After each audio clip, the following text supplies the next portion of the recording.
I'm Nick Westergaard, and this is On Brand, helping you tell your story. My guest this week is Richard Shear. So we have some older historic brand origins. We then talk about much more recent iconic brands, mostly 20th century brands like Crisco and Chanel No. 5 and Marlboro and Volkswagen and Apple. Then we talk about design practitioners who had a monster impact on the growth of brands over time.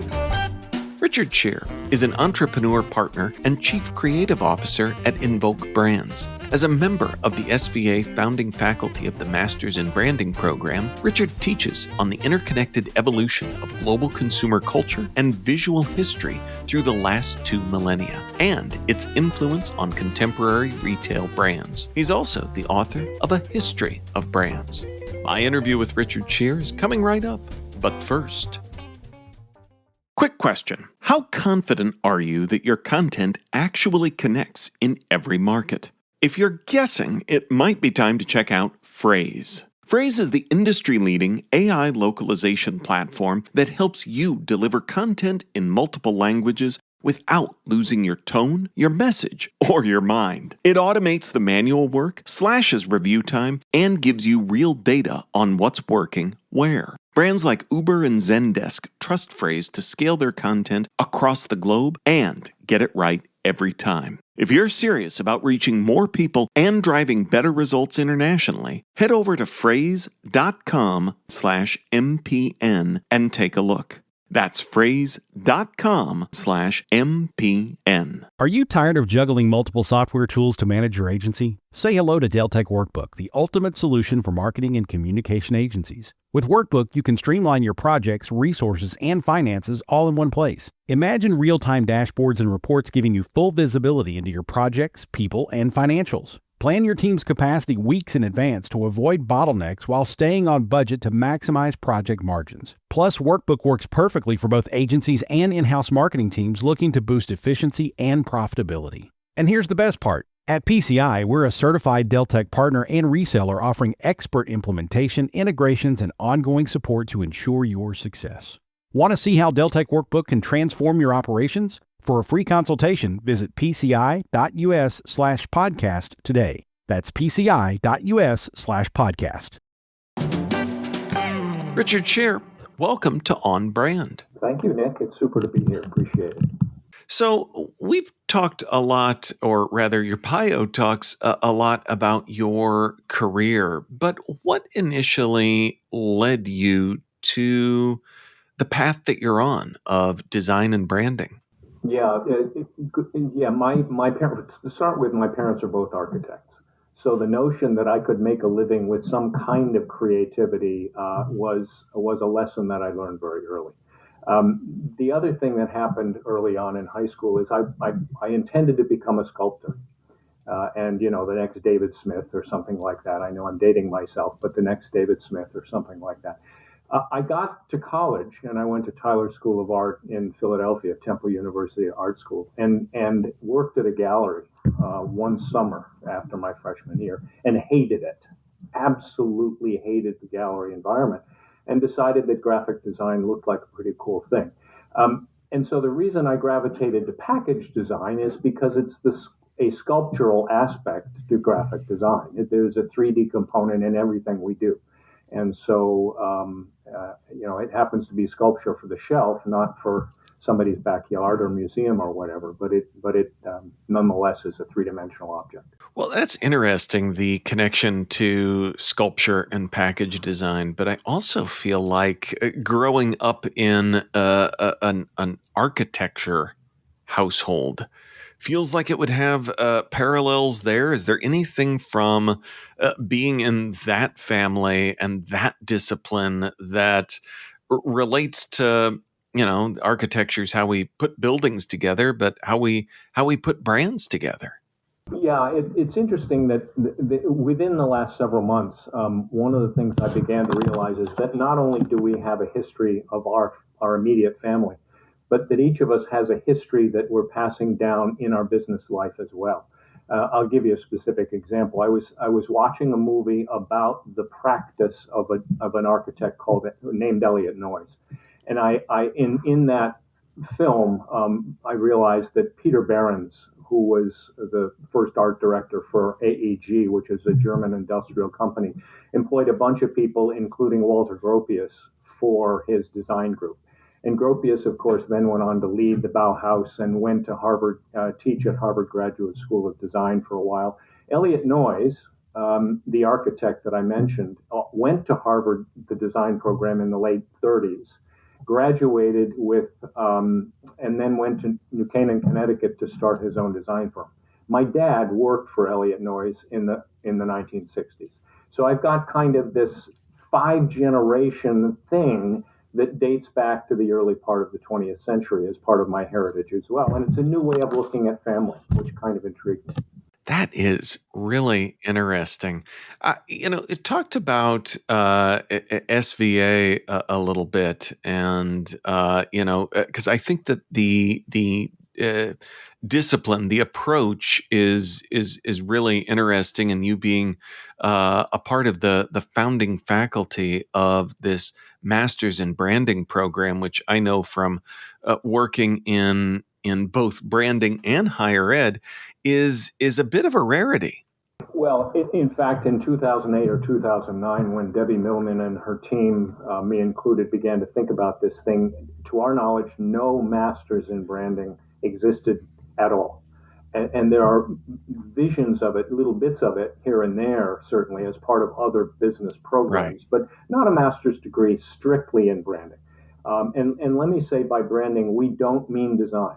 A prospective student does not need to present a portfolio to get into our program. It's not really what it's about. It is about creativity, of course, but it's about more than that. And we got together, as I said, in 2009, about a dozen of us, and began to think about number one, what a master's degree in branding should contain, and then decide who's going to do what, which was a wonderful thing. As you mentioned, I'm a designer by background, but I decided I wanted to teach a history course. And so for the last 15 or 16 years, that's what I've been doing. And that forms the basis of the book that you just mentioned, which, a small plug, is available for pre-order anywhere, from Amazon down to your local bookseller. But it will be released on July 22nd, which is a week from today. And I couldn't be more excited about it. That is awesome. And in talking about this, I will also say that this episode, to put it in the time context, will be out next Monday. So tomorrow, people, or if you're listening to this a day or two later, it's already out there. But I think in connecting those dots, you talked about it being the only, or if one of the only programs where you can get a master's in branding. And I think with any discipline, you talked about who teaches what. I think that history component is so critical. And obviously there's other programs where, you might get a marketing focus and you're going to get a history of marketing. So I wonder if, and this, you literally just wrote a textbook on this, so it's not an easy answer at all. But what's the kind of, I don't know if there's an elevator pitch on what the history of branding looks like, or maybe it's a ride up and back down and up again on the elevator. The book covers a lot of stuff, but there are 4 areas that we sort of focus on. One is, not surprisingly, what I call a historical brand origins, the origins of some really old brands, starting with a fellow named Ennion, who was a glassblower in Rome in 50 BC, who signed his work. He was one of the first people to sign his work. So we have some older historic brand origins. We then talk about much more recent iconic brands, mostly 20th century brands like Crisco and Chanel No. 5 and Marlboro and Volkswagen and Apple. Then we talk about design practitioners who had a monster impact on the growth of brands over time. And I'll just name 3 of them. Peter Behrens is someone that I've already spoken about, who was the lead art director and designer at AEG, who put together arguably the first really comprehensive brand identity program in the 19 teens with AEG. Second is an illustrator, as someone who often my students don't know before we talk about them. His name is C. Coles Phillips. He was an illustrator in the United States in the late 19 teens and 1920s. And if you subscribe to Life magazine for about 5 or 6 years, once a month, and at that point Life was a weekly. Once a month, you would have an illustration by C. Coles Phillips on the cover. Ladies' Home Journal again hired him for about a decade to do at least a cover a month. So you can imagine the unbelievable impact it had on a number of different kinds of brand identity and imagery issues taking place during that time. And the last guy is Alex Steinweiss. Alex Steinweiss was an art director from Brooklyn and worked for Columbia Records starting in the 1930s. And he single-handedly invented the genre of album cover design. At that point, before he started, album covers were very typically, these dark, gold embossed kinds of things. And at Columbia Records, sales of the albums that he was designing at the time quadrupled, went up 5-10 times almost overnight. It was an amazing success. And then the fourth thing that we cover are the technology shifts that move retail itself. It's one thing to talk about brands, but it's another thing to talk about the environment within which they're sold. And I make the case in the book that we have gone through retail 1.0, 2.0, 3.0, and we have entered 4.0 within the last 20 years or so. So those are the four of the areas that we talk about in the book itself. On Brand, we'll be right back after this. Why does the United States pay higher drug prices than other countries? Because America's the only country in the world where 340B hospitals mark up drug prices and PBM middlemen charge billions in hidden fees. Meanwhile, Americans subsidize the research and development for new cures. Other countries benefit, but don't pay their fair share. Crack down on the middlemen. End the free riding. Lower drug prices. Go to balancethescales.org to learn more. Paid for by Pharma. Now, back to the show. So, in looking and with that foundation of history, where does that put us on that? What is our era, to borrow from Taylor Swift, of branding that we're in right now, and how does that sit on that historical foundation? Yeah, well, there are two ways to look at that. One is from the standpoint of retail, and the other is from the standpoint of search. Search sounds like a brand new term, but frankly, not surprisingly, hunter-gatherers have been using various types of search for as long as they've been alive. And let's first talk about Retail 4.0. Retail 4.0 is kind of the culmination of a bunch of different things. From the souk to Walmart. 1.0 was a marketplace, off an outdoor marketplace, and they started arguably 5,000 years ago in the Middle East for the most part. We then go to typical retail environments that started with the Industrial Revolution in the 1700s and 1800s, which were small owner-operated stores, often not branded merchandise, and when it was branded, it was given to the consumer from the list that they handed them. The guys in the white starch coats, that kind of environment. The third environment is self-service.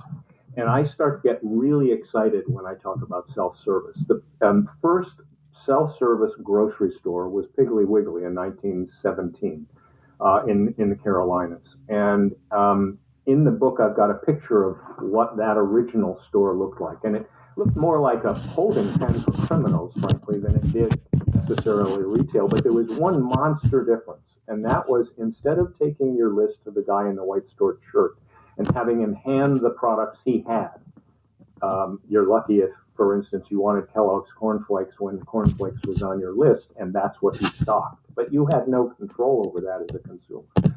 What Piggly Wiggly did is allowed people to exist within an environment that was not dictated by the store clerk. You could wander through that store, pick up a package, and interact with it in any way you chose to do. And that was radically new. The other thing it did, of course, is it made the package, the physical package, and the graphics for that package as the center of the brand identity, because that was what you related to as you went through the store shelves. And for about a century after that, arguably till now, that has been the most important reason why package designers work as hard as they do, because they know it will exist on a shelf.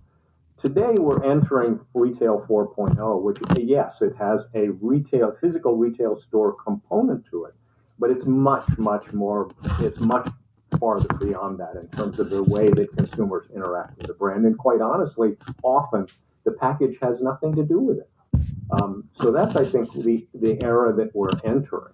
And in terms of search, you want me to talk about search for a second? Yeah. Okay. In terms of search, I have 4 methodologies, and I admit that there may be a fifth. Love to hear it from somebody if they have an idea that I'm missing something. But the first is a familiar search. If you were a Native American wandering the plains 500 years ago, you would find fields of berries that you're used to seeing, and you'd eat those berries. You'd see fish in a familiar stream, and you'd go fishing for those folks. A familiar search in the modern consumer store, drugstore, food store, is a brand you buy every day. You don't want it to be a surprise. You want it to be dependable. You want it to be available. And so graphics in those categories, paper towels, baby diapers, things like that people don't comparison shop often, have a look and feel because they need to be comfortable. The second kind of search is an associated search, a search where something reminds you of something else. That's a classic line extension, where the brand Kellogg's has gotten your fancy with cornflakes, but suddenly they have frozen waffles, and you see a brand identity. And for a marketer, the question then becomes, how much of the existing brand identity do I use? The third search methodology is free search, often in specific categories, beauty being one, spirits being another, where consumers are almost always interested in exploring. And the graphics in those categories purposely have an appearance that's intriguing, that's changeable, that's doesn't necessarily fall into a normal, whatever the norms are for Scotch or red wine, let's say. And last but not least, again, is an influenced search, a search where someone might be able to help you.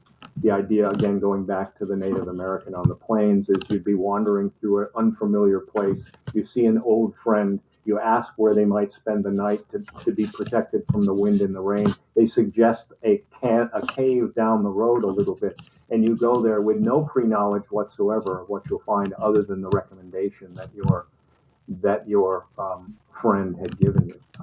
And we live, we could go on all day long about this notion of influenced search. But it's really, in my mind, the culmination of the search process that we've been going through for millennia.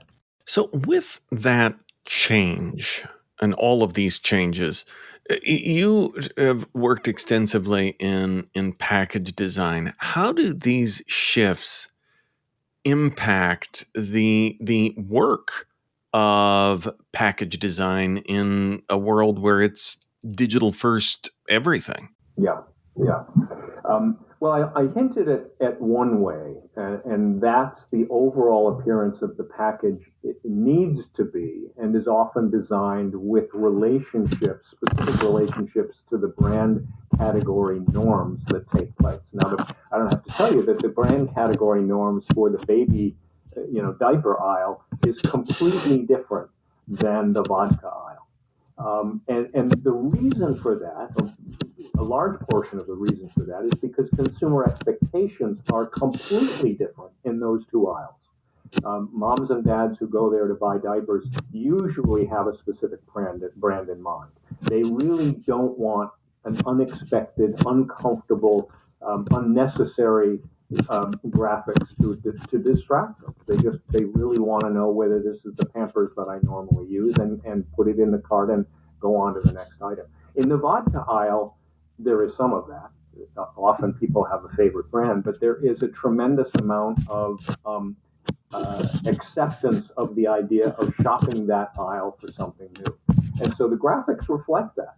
There's a tremendous amount of energy given to making that the brand in that aisle unique or descriptive or specific to something that the category might be looking for that's new.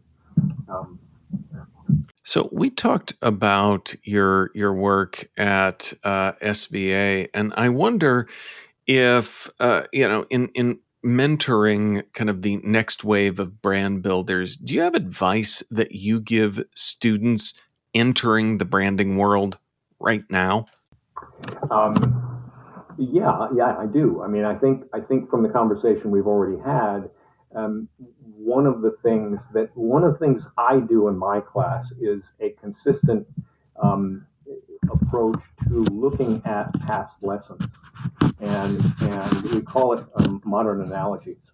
Every student throughout the class that I teach is responsible for coming up with what we call modern analogies. And I'll use a couple of examples.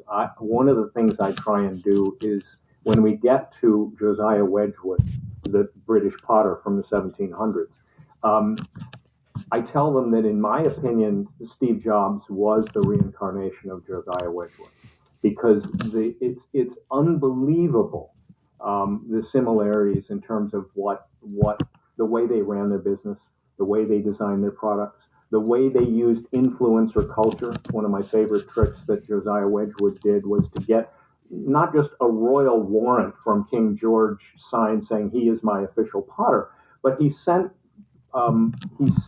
plates and cups and tableware with the British ambassadors to India, to Pakistan, to wherever they were going, so that the food at the embassy was served on his china. What struck me, though, and what made me convinced that they were essentially related to one another, was one specific place setting. It's a 1,000-piece place setting that he designed and did for Catherine the Great, for a little castle, a little home that she would go to twice a year between the northern castle and the southern castle. And it was made to look like a British country estate.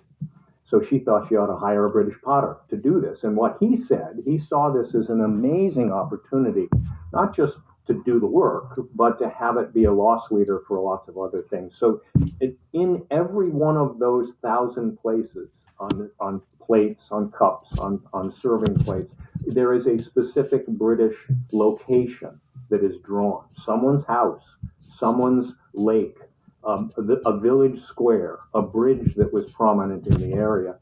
And he knew that people would be intrigued to see their own home, their summer home, on a plate that Catherine the Great might actually eat off of. So he invited all of those people and those community leaders to come to the brand new showroom in London by invitation only, and look at these things. Now, if that doesn't sound like an Apple store launching a new iPhone, I don't know what it does. But the intriguing thing is the physical stores themselves are identical. I have an etching from the 1700s that shows that London showroom, and it's got lots of windows to let in as much natural light as possible. It's got shelving units, built-in shelving units around the side for accessories and small items, but the space is dominated by tables.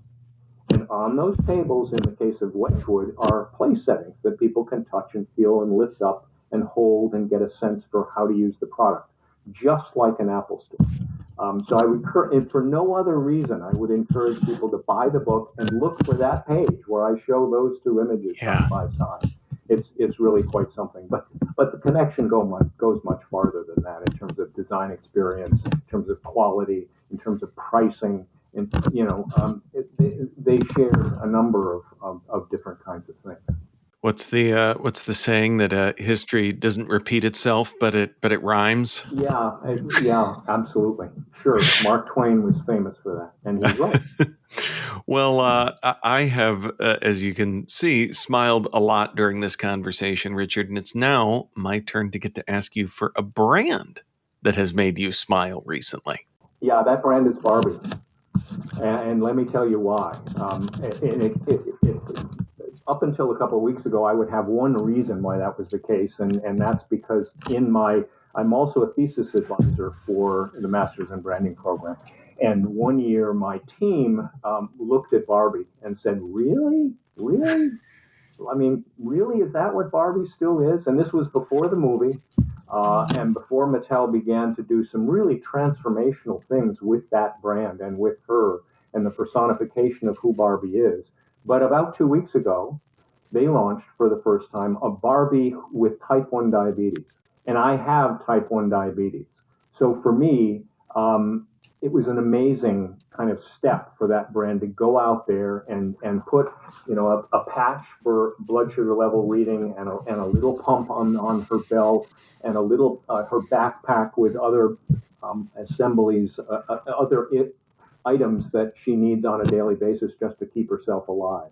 So for me, it's clearly Barbie in the last couple of weeks. Love it. Absolutely love it. Love that smile and love that story as well. Richard, where can folks go to learn more about who you are and what you do? Well, I would encourage them to start at invokbrands.com, INVOK brands.com. I'd also, for the Masters in Branding program, I would go to branding.sva.edu.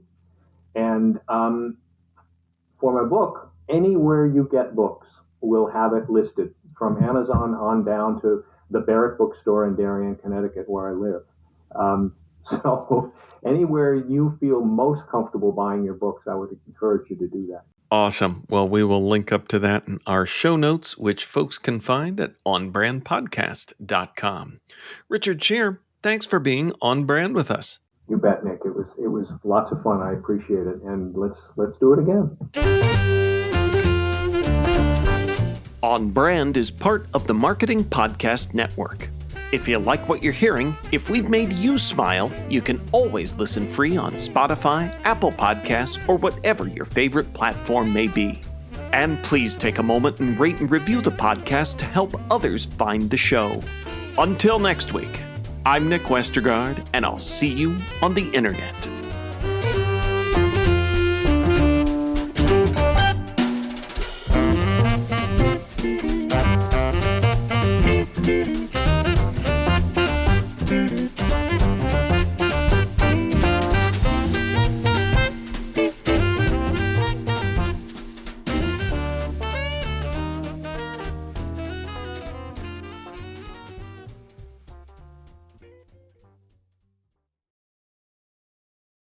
You may know you're listening to this show along the Marketing Podcast Network, but did you know there are other great shows on MPN to help your business? Robbie Samuels hosts the On the Schmooze podcast. Robbie, tell listeners what to expect from the show. Since 2015, I've interviewed entrepreneurs who overcame challenges to achieve success in their field or industry. Tune in to On the Schmooze to listen as I ask deep questions to elicit untold stories about leadership and networking. And where can people subscribe? Find the show at ontheschmooze.com or on marketingpodcast.net, or just search for it wherever you get your podcasts. You heard them. Go subscribe. This podcast is heard along the Marketing Podcast Network. For more great marketing podcasts, visit marketingpodcasts.net.